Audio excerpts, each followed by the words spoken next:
राधे राधे जी। कार्तिक का पावन पुण्य मास चल रहा है जिसे दामोदर मास कहा जाता है। इसी विशेष मास के अंतर्गत भगवान श्री कृष्ण ने अपनी बाल लीला की थी और उन्हें उनकी मैया ने प्रेम रूपी रस्सी से बांध दिया था। यह मास भगवान श्री राधा कृष्ण, श्री हरि विष्णु एवं माता लक्ष्मी को अत्यंत प्रिय है।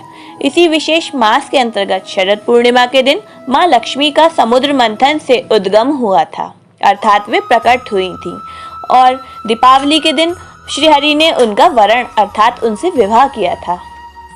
इस मास में 5 दिवसीय पर्व जो कि हिंदुओं का सबसे बड़ा त्योहार है, दीपावली भी मनाया जाता है। दीपावली की शुरुआत धनतेरस के दिन से हो जाती है।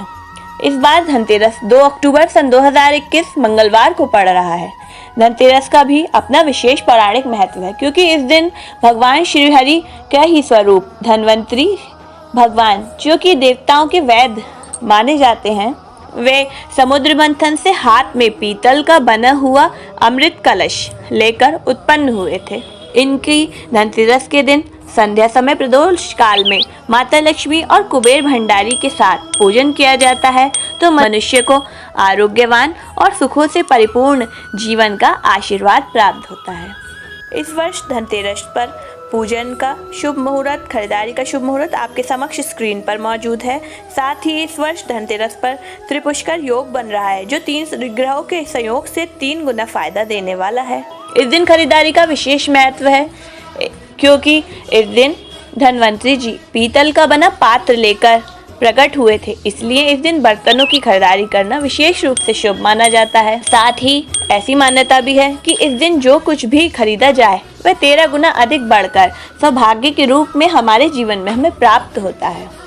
इसलिए इस दिन सोने, चांदी, पीतल आदि धातुओं से बने बर्तन, सिक्के, वस्तुएं आदि बाजार में खूब खरीदारी की जाती है। इस दिन लोग गणेश जी, लक्ष्मी जी, जिनकी दीपावली के दिन पूजन किया जाना है, आदि दिए इत्यादि सामग्री भी खरीदते हैं। फिर भी यदि कुछ ऐसे लोग जो कि सोने चांदी आदि का सामान नहीं खरीद सकते, क्या उनके लिए धनतेरस शुभता लेकर नहीं आएगी? जी नहीं, ऐसा बिल्कुल नहीं है, क्योंकि इससे जुड़ा एक विशेष तथ्य हमारे पुराणों में वर्णित कि इस दिन विशेष रूप से वस्तुएं खरीदने पर मनुष्य को सोने चांदी से भी बढ़कर पुण्य फलों की प्राप्ति होगी, जो उनके जीवन में शुभता देने वाली होगी। पहली वस्तु है धनिया। धनिया जिसकी सुगंध माँ लक्ष्मी को अत्यंत प्रिय है, उनकी पूजन में भी यह रखा जाता है, और धनिया की बीज खरीदने पर माना जाता है आपके धन में वृद्धि होगी यदि आप इसे धनतेरस के दिन घर ले जाएं। तो इसलिए इस दिन धनिया के बीज अधिकांशतः लोग खरीदते हैं। दूसरी वस्तु है कमल गट्टे के माला अथवा दाने, क्योंकि इस दिन बहुत अधिक मात्रा में माँ लक्ष्मी का प्रिय पुष्प कमल बाजारों में बिकता है।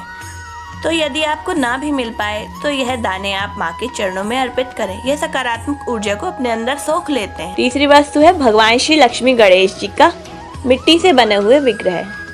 तो इस दिन दीपावली की पूजन के लिए मिट्टी से बने विग्रह खरीदे जाते हैं। चौथी वस्तु है, क्योंकि भगवान धन्वंतरी इस दिन पीतल का पात्र लेकर ही प्रकट हुए थे, इसलिए हमें इस दिन पीतल अथवा मिट्टी से बने हुए बर्तन ही खरीदने चाहिए, फिर चाहे वे एक छोटा पूजा का दीपक ही क्यों न हो। अगली विशेष वस्तु है माँ लक्ष्मी का प्रिय भोग बताशा, जो उन्हें अति प्रिय है। तो जो भी पात्र आप लेकर जाएं उसमें मीठा अथवा बताशे जरूर रखकर ही घर ले जाएं, ताकि माँ लक्ष्मी और अन्नपूर्णा माँ दोनों ही आपसे प्रसन्न हो। धनतेरस के दिन झाड़ू, जो माँ लक्ष्मी का ही स्वरूप है, उसे अपने घर ले जाना बिल्कुल ना भूलें, और याद रखें झाड़ू हमेशा विषम संख्या में ही खरीदनी चाहिए। इसके अतिरिक्त आप चाहें तो पीली कौड़ियाँ या 11 गोमती चक्र भी अपने घर पर माँ लक्ष्मी की पूजन के लिए ले जा सकते हैं, क्योंकि ये ऐसी वस्तुएं जो उन्हें अत्यंत प्रिय हैं। तो आपको जो भी उचित लगे उनमें से कुछ वस्तुएं इस दिन धनतेरस के दिन अपने घर जरूर लेकर जाएं। इसी के साथ आप सभी के लिए 5 दिवसीय यह शुभ दीपावली पर अत्यंत मंगलमय हो। जय श्री राधे।